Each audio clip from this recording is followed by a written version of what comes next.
message you are about to hear was written and recorded on a record in 1956 by Earl Nightingale. This message is the answer to the question that he had been searching for from the time he was about 9 years old. Earl Nightingale had been born in economically depressed times. As a child, because they were so poor, Earl desperately wanted to know why some people grew up to enjoy prosperity, while others, like his family, struggled merely to survive. Unable to find answers to his questions from grown-ups, Earl began reading everything he could, believing that someone, somewhere, had the answer. Many years passed, and when Earl was 35 years old, he wrote and recorded this message. It was to be played one Saturday morning to a small group of salesmen during his absence. When Earl returned, he learned that the message had made such a positive impact on the men, they wanted copies to share with their friends and family. Earl arranged with Columbia Records to duplicate the record to meet the many requests. Much to Earl's surprise, in very little time, without any real advertising or marketing, over 1 million copies had been sold, and he received a gold record. Earl called the message The Strangest Secret. And this single recording was the seedling from which the entire personal development industry grew. And because Earl had discovered the true meaning of the strangest secret, which determines the outcome of one's life, he went from poverty to become one of the most highly recognized voices and names throughout the United States and from the West Indies to South Africa. His daily radio program, Our Changing World, was the world's most widely sponsored radio program and was heard daily across the United States, Canada, Mexico, Australia, the Bahamas, Guam, New Zealand, Puerto Rico, the Armed Forces Radio, and 30 countries overseas. I'm Diana Nightingale, and since my husband's death in 1989, I have continually looked for new effective ways to continue to share Earl's many messages of inspiration with the world. The personal development industry is so vast today, and yet people around the world attribute the strangest secret as being the one message that has most positively affected their lives. Earl revised the strangest secret several times over the past 40 years as times changed. Because of these changes, I believe you will appreciate the historic value of this original recording. As you listen, you will notice how the statistics reflect those of the mid-1950s.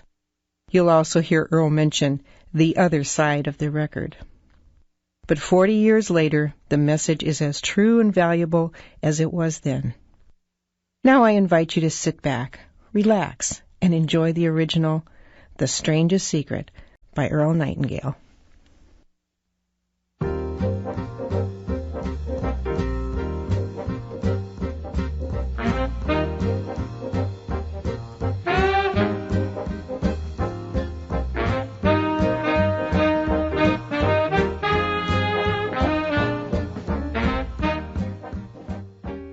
I'd like to tell you about the strangest secret in the world. Not long ago, Albert Schweitzer, the great doctor and Nobel Prize winner, was being interviewed in London, and a reporter asked him, "Doctor, what's wrong with men today?" The great doctor was silent a moment, and then he said, "Men simply don't think." And it's about this that I want to talk with you. We live today in a golden age. This is an era that man has looked forward, dreamed of, and worked toward for thousands of years. But since it's here, we pretty well take it for granted. We in America are particularly fortunate to live in the richest land that ever existed on the face of the earth, a land of abundant opportunity for everyone. But do you know what happens? Let's take 100 men who start even at the age of 25. Do you have any idea what will happen to those men by the time they're 65? These 100 men who all start even at the age of 25 believe they're going to be successful. If you asked any one of these men if he wanted to be a success, he'd tell you that he did. And you'd notice that he was eager toward life, that there was a certain sparkle to his eye, an erectness to his carriage, and life seemed like a pretty interesting adventure to him. But by the time they're 65, 1 will be rich, 4 will be financially independent, 5 will still be working, 54 will be broke. Now think a moment. Out of the 100, only 5 make the grade. Why do so many fail? What has happened to the sparkle that was there when they were 25? What's become of the dreams, the hopes, the plans? And why is there such a large disparity between what these men intended to do and what they actually accomplished. When we say about 5% achieve success, we have to define success. And here's the definition. Success is the progressive realization of a worthy ideal. If a man is working toward a predetermined goal and knows where he's going, that man is a success. If he's not doing that, he's a failure. Success is the progressive realization of a worthy ideal. Rollo May, the distinguished psychiatrist, wrote a wonderful book called Man's Search for Himself. And in this book he says, the opposite of courage in our society is not cowardice, it is conformity. And there you have the trouble today. It's conformity. People acting like everyone else, without knowing why, without knowing where they're going. Now think of it. In America right now, there are over 14 million people 65 years of age and over, and about 13 million of these 14 million are broke. They're dependent on someone else for life's necessities. Now, we learn to read by the time we're 7. We learn to make a living by the time we're 25. Usually, by that time, we're not only making a living, we're supporting a family. And yet, by the time we're 65, we haven't learned how to become financially independent in the richest land that has ever been known. Why? We conform. And the trouble is that we're acting like the wrong percentage group, the 95% who don't succeed. Now, why do these people conform? Well, they don't know, really. These people believe that their lives are shaped by circumstances, by things that happen to them, by exterior forces. They're outer-directed people. A survey was made one time that covered a lot of men, working men, and these men were asked this question. Why do you work? Why do you get up in the morning? 19 out of 20 had no idea. If you ask them, they'll say, everyone goes to work in the morning. And that's the reason they do it, because everyone else is doing it. Now let's get back to our definition of success. Who succeeds? The only man who succeeds is the man who is progressively realizing a worthy ideal. He's the man who says, I'm going to become this, and then begins to work toward that goal. I'll tell you who the successful people are. A success is the school teacher who's teaching school because that's what she wanted to do. The success is the woman who's a wife and mother because she wanted to become a wife and mother and is doing a good job of it. The success is the man who runs the corner gas station because that's what he wanted to do. The success is the successful salesman who wants to become a top-notch salesman and grow and build with his organization. A success is anyone who is doing deliberately a predetermined job because that's what he decided to do deliberately. But only 1 out of 20 does that. That's why today there isn't really any competition, unless we make it for ourselves. Instead of competing, all we have to do is create. Now, for 20 years, I looked for the key which would determine what would happen to a human being. Was there a key, I wanted to know, which would make the future a promise that we could foretell to a large extent? Was there a key that would guarantee a person's becoming successful if he only knew about it and knew how to use it? Well, there is such a key, and I've found it. Have you ever wondered why so many men work so hard and honestly without ever achieving anything in particular, and others don't seem to work hard and yet seem to get everything? They have the magic touch. You've heard them say that about someone. Everything he touches turns to gold. And have you ever noticed that a man who becomes successful tends to continue to become successful, and on the other hand, have you noticed how a man who is a failure tends to continue to fail? It's because of goals. Some of us have them, some don't. People with goals succeed because they know where they're going. Now think of a ship leaving a harbor, and think of it with the complete voyage mapped out and planned. The captain and crew know exactly where it's going and how long it will take. It has a definite goal. 9,999 times out of 10,000, it will get to where it started out to get. Now let's take another ship, just like the first, only let's not put a crew on it, or a captain at the helm. Let's give it no aiming point, no goal, no destination. We just start the engines and let it go. I think you'll agree with me that if it gets out of the harbor at all, it will either sink or wind up on some deserted beach a derelict. It can't go any place because it has no destination and no guidance. It's the same with a human being. Take the salesman, for example. There is no other person in the world today with the future of a good salesman. Selling is the world's highest paid profession, if we're good at it and if we know where we're going. Every company needs top-notch salesmen, and they reward those men. The sky is the limit for them. But how many can you find? Someone once said, the human race is fixed, not to prevent the strong from winning, but to prevent the weak from losing. The American economy today can be likened to a convoy in time of war. The entire economy is slowed down to protect its weakest link, just as the convoy had to go at the speed that would permit its slowest vessel to remain in formation. That's why it's so easy to make a living today. It takes no particular brains or talent to make a living and support a family today. So we have a plateau of so-called security, if that's what a person's looking for. But we do have to decide how high above this plateau we want to aim for. Now let's get back to the strangest secret in the world, the story that I wanted to tell you today.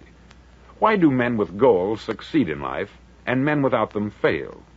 Well, let me tell you something which, if you really understand it, will alter your life immediately. If you understand completely what I'm going to tell you from this moment on, your life will never be the same again. You'll suddenly find that good luck just seems to be attracted to you. The things you want just seem to fall in line. And from now on, you won't have the problems, the worries, the gnawing lump of anxiety that perhaps you've experienced before. Doubt, fear, well, they'll be things of the past.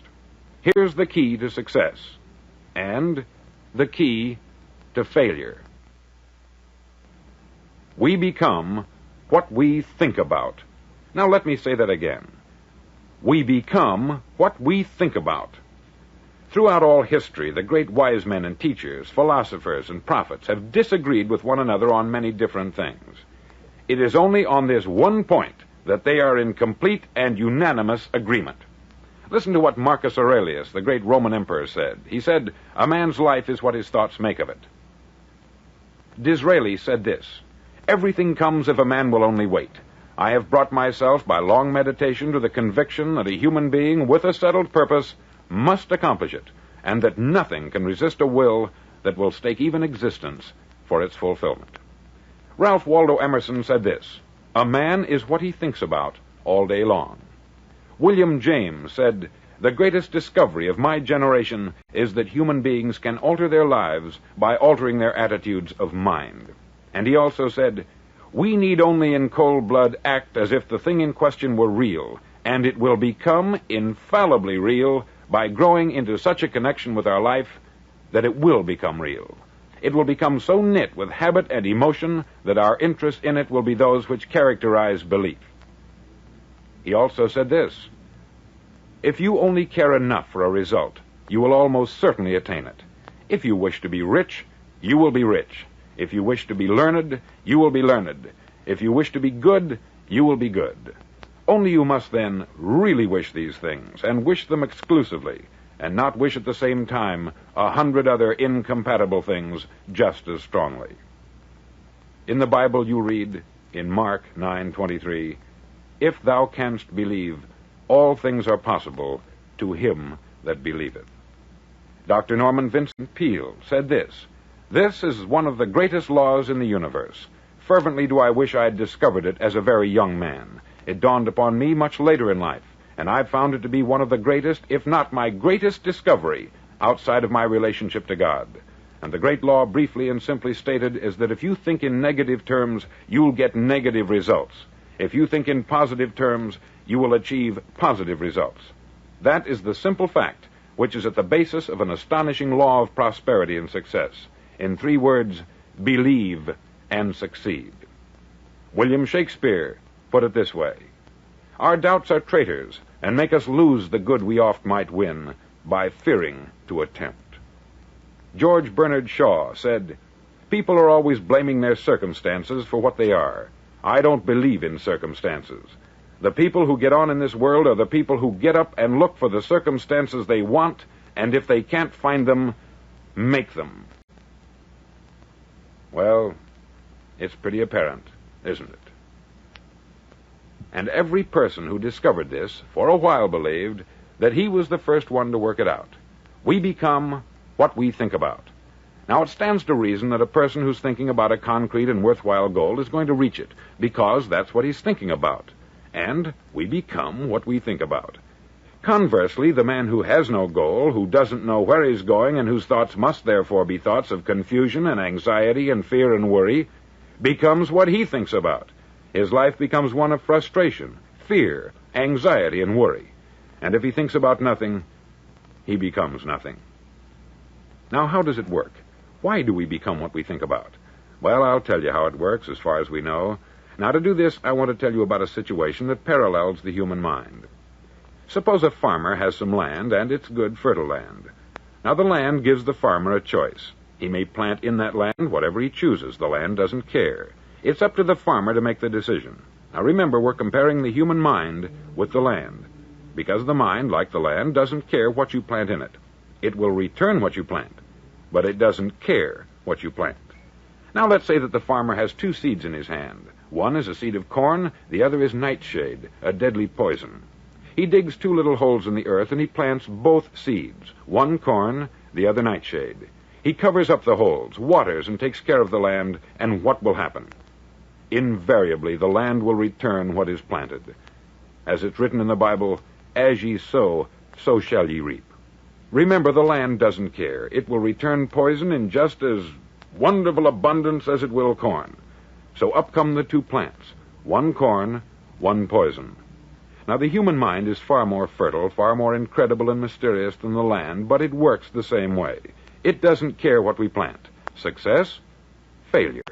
A concrete, worthwhile goal, or confusion, misunderstanding, fear, anxiety, and so on. But what we plant, it will return to us. You see, the human mind is the last great unexplored continent on the earth. It contains riches beyond our wildest dreams. It will return anything we want to plant. Now, you might say, well, if that's true, why don't people use their minds more? Well, I think they've figured out an answer to that, too. Our mind comes as standard equipment at birth. It's free, and things that are given to us for nothing we place little value on. Things that we pay money for, we value. The paradox is that exactly the reverse is true. Everything that's really worthwhile in life came to us free. Our mind, our soul, our body, our hopes, our dreams, our ambitions, our intelligence, our love of family and children and friends. All these priceless possessions are free, but the things that cost us money are actually very cheap and can be replaced at any time. A good man can be completely wiped out and make another fortune. He can do that several times. Even if our home burns down, we can rebuild it, but the things we got for nothing, we can never replace. The human mind isn't used merely because we take it for granted. Familiarity breeds contempt. It can do any kind of job we assign to it, but generally speaking, we use it for little jobs instead of big, important ones. Universities have proved that most of us are operating on about 10% of our abilities. Decide now, what is it you want? Plant your goal in your mind. It's the most important decision you'll ever make in your entire life. Do you want to be an outstanding salesman, a better worker at your particular job? Do you want to go places in your company, in your community? All you've got to do is plant that seed in your mind. Care for it. Work steadily toward your goal, and it will become a reality. It not only will, there's no way that it cannot. You see, that is a law, like the laws of Sir Isaac Newton, the laws of gravity. If you get on top of a building and jump off, you'll always go down. You'll never go up. And it's the same with all the other laws of nature. They always work. They're inflexible. Think about your goal in a relaxed, positive way. Picture yourself in your mind's eye as having already achieved this goal. See yourself doing the things you will be doing when you've reached your goal. Ours has been called the phenobarbital age, the age of ulcers and nervous breakdowns. At a time when medical research has raised us to a new plateau of good health and longevity, far too many of us worry ourselves into an early grave trying to cope with things in our own little personal ways, without learning a few great laws that will take care of everything for us. These things we bring on ourselves through our habitual way of thinking. Every one of us is the sum total of his own thoughts. He is where he is because that is exactly where he really wants to be, whether he'll admit that or not. Each of us must live off the fruit of his thoughts in the future, because what you think today and tomorrow, next month and next year, will mold your life and determine your future. You're guided by your mind. I remember one time I was driving through Arizona, and I saw one of those giant earth-moving machines roaring along the road at about 35 miles an hour with what looked like 20 tons of dirt in it, a tremendous, incredible machine, and there was a little man perched way up on top with the wheel in his hands guiding it. And as I drove along, I was struck by the similarity of that machine to the human mind. Just suppose you're sitting at the controls of such a vast source of energy. Are you going to sit back and fold your arms and let it run itself into a ditch? Or are you going to keep both hands firmly on the wheel and control and direct this power to a specific, worthwhile purpose? It's up to you. You're in the driver's seat. You see, the very law that gives us success is a two-edged sword. We must control our thinking. The same rule that can lead a man to a life of success, wealth, happiness, and all the things he's ever dreamed of for himself and his family, that very same law can lead him into the gutter. It's all in how he uses it, for good or for bad. This is the strangest secret in the world. Now, why do I say it's strange, and why do I call it a secret? Actually, it isn't a secret at all. It was first promulgated by some of the earliest wise men, and it appears again and again throughout the Bible. But very few people have learned it, understand it. That's why it's strange, and why, for some equally strange reason, it virtually remains a secret. I believe that you could go out and walk down the main street of your town and ask one man after another what the secret of success is, and you probably wouldn't run into one man in a month who could tell you. Now, this information is enormously valuable to us if we really understand it and apply it. It's valuable to us not only for our own lives, but the lives of those around us, our family, employees, associates, and friends. Life should be an exciting adventure. It should never be a bore. A man should live fully, be alive. He should be glad to get out of bed in the morning. He should be doing a job he likes to do because he does it well. One time I heard Grove Patterson make a speech, the editor-in-chief of the Toledo Daily Blade, and as he concluded his speech, he said something that I've never forgotten. He said something like this: "My years in the newspaper business have convinced me of several things, among them that people are basically good, and that we came from someplace, and we're going someplace. So we should make our time here an exciting adventure. The architect of the universe didn't build a stairway leading nowhere." And the greatest teacher of all, the carpenter from the plains of Galilee, gave us the secret time and time again. As ye believe, so shall it be done unto you.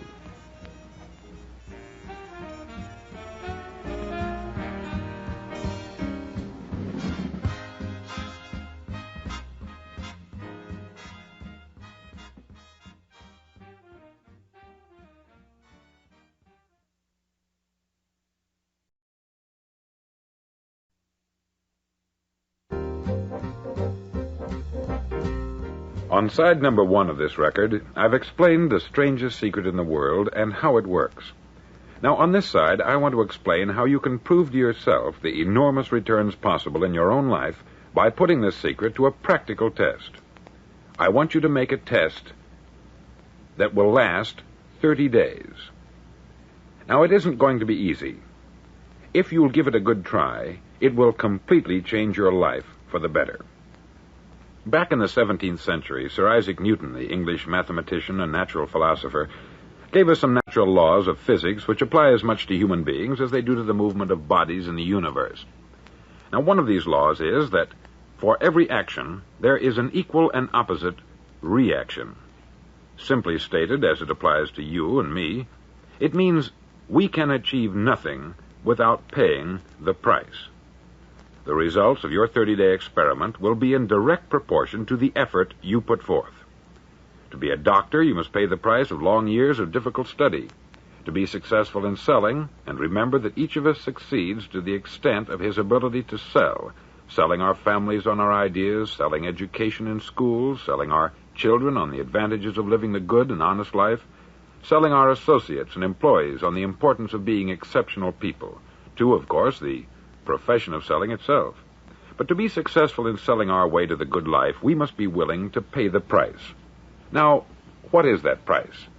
Well, it's many things. First, it's understanding emotionally, as well as intellectually, that we literally become what we think about, that we must control our thoughts if we're to control our lives. It's understanding fully that, as ye sow, so shall ye reap.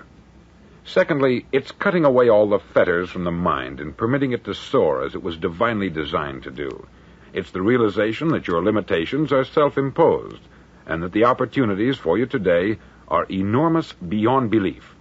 It's rising above narrow-minded pettiness and prejudice.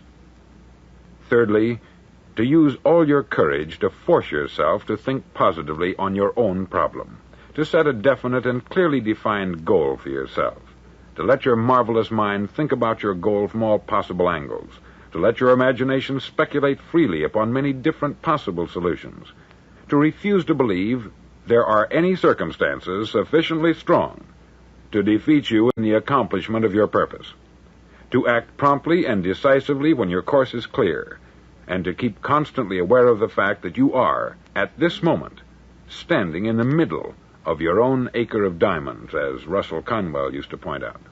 Fourth, save at least 10% of what you earn. It's also remembering that no matter what your present job, it has enormous possibilities if you're willing to pay the price. Now let's just go over the important points in the price each of us must pay to achieve the wonderful life that can be ours. It is, of course, worth any price. 1, you will become what you think about.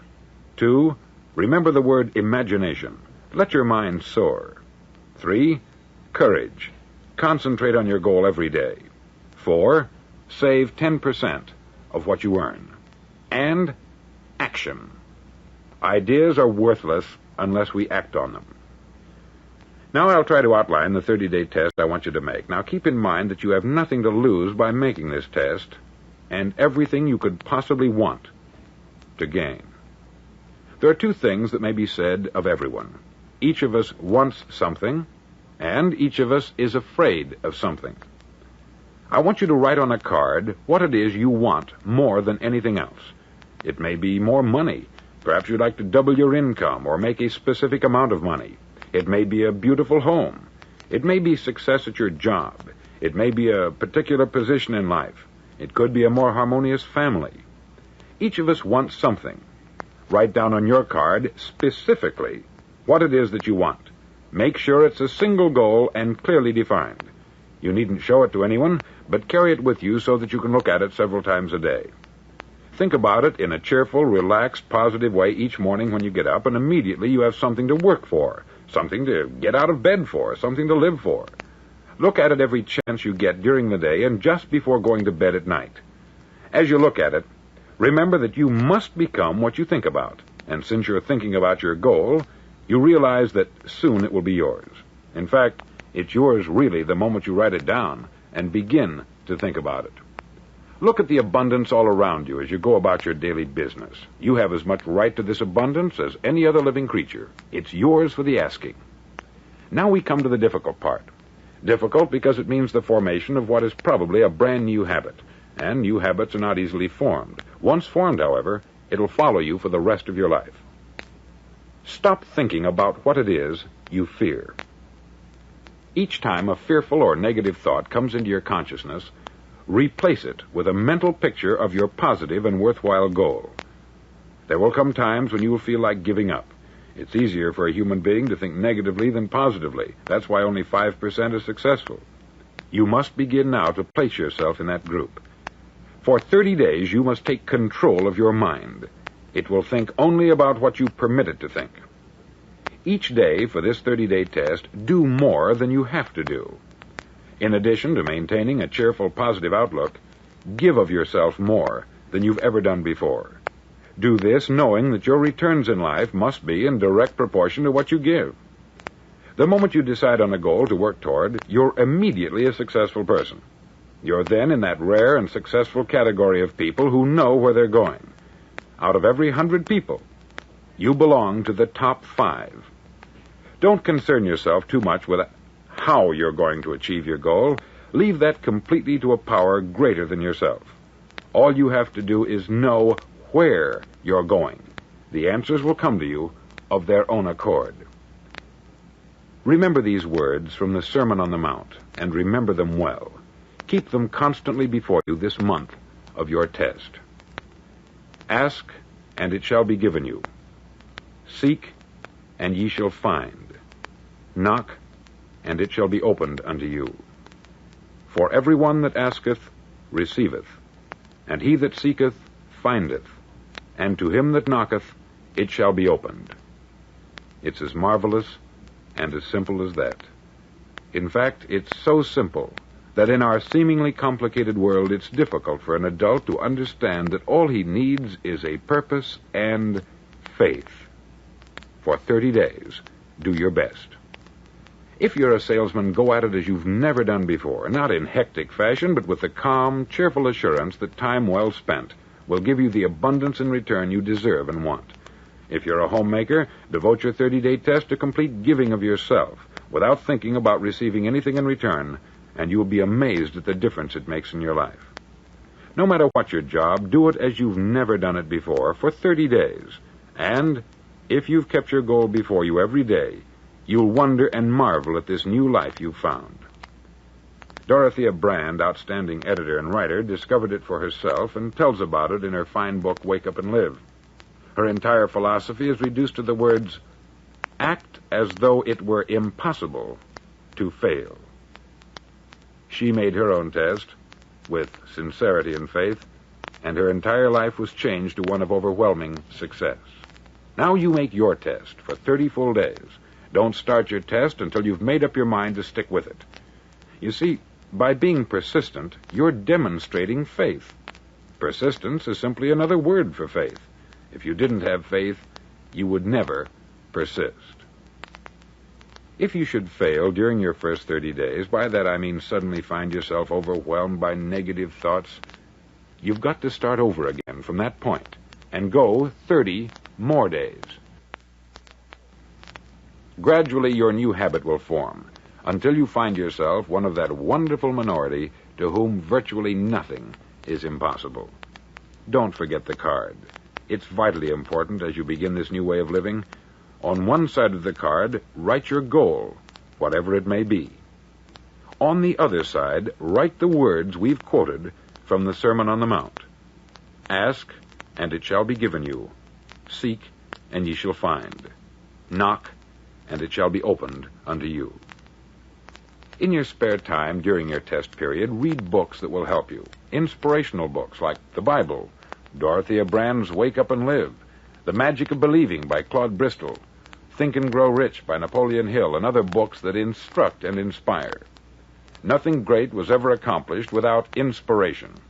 See that during these crucial first 30 days, your own inspiration is kept at a peak. Above all, don't worry. Worry brings fear, and fear is crippling. The only thing that can cause you to worry during your test is trying to do it all yourself. Know that all you have to do is hold your goal before you. Everything else will take care of itself. Remember also to keep calm and cheerful. Calm and cheerful. Don't let petty things annoy you and get you off course. Now, since making this test is difficult, some may say, well, why should I bother? Well, look at the alternative. No one wants to be a failure. No one really wants to be a mediocre individual. No one wants a life constantly filled with worry, fear, and frustration. Therefore, remember that you must reap that which you sow. If you sow negative thoughts, your life will be filled with negative things. If you sow positive thoughts, your life will be cheerful, successful, and positive. Now, gradually, you will have a tendency to forget what you've heard on this record. Play it often. Keep reminding yourself of what you must do to form this new habit. Gather your whole family about and listen to what's been said here at regular intervals. You know, most men will tell you that they want to make money without understanding the law. The only people who make money work in the mint.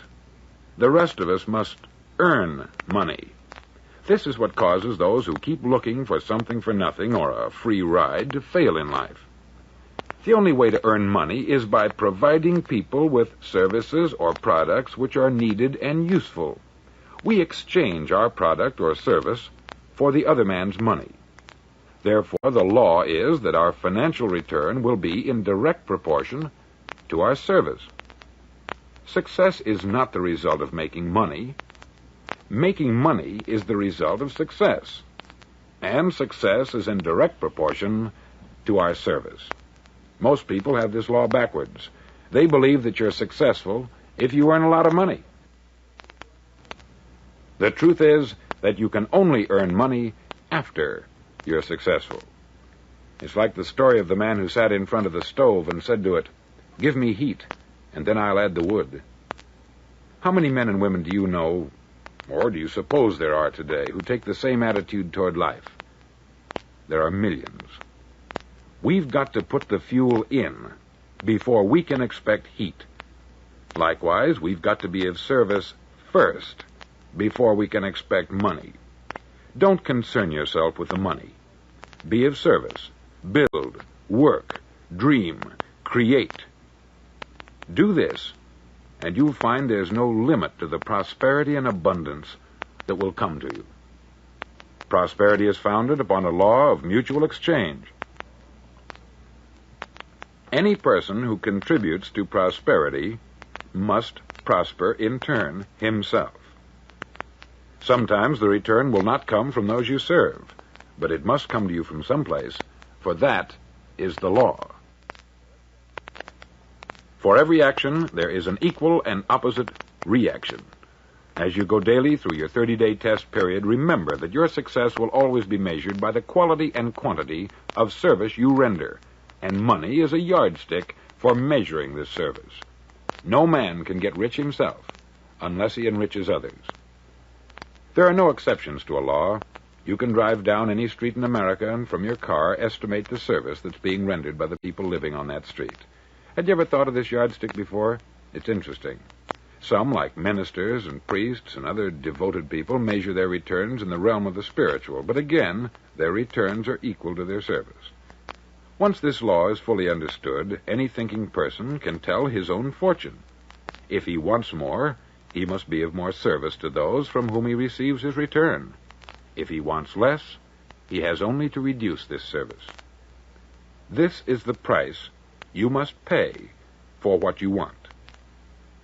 If you believe you can enrich yourself by deluding others, you can only end by deluding yourself. Just as surely as you breathe, you'll get back what you put out. Don't ever make the mistake of thinking you can avert this. It's impossible. The prisons and the streets where the lonely walk are filled with people who tried to make new laws just for themselves. We may avoid the laws of man, but there are greater laws that cannot be broken.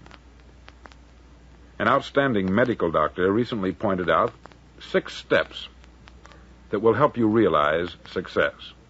1, set yourself a definite goal. 2, quit running yourself down.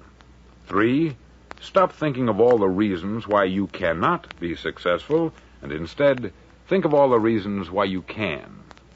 4, trace your attitudes back through your childhood and try to discover where you first got the idea you couldn't be a success, if that's the way you've been thinking.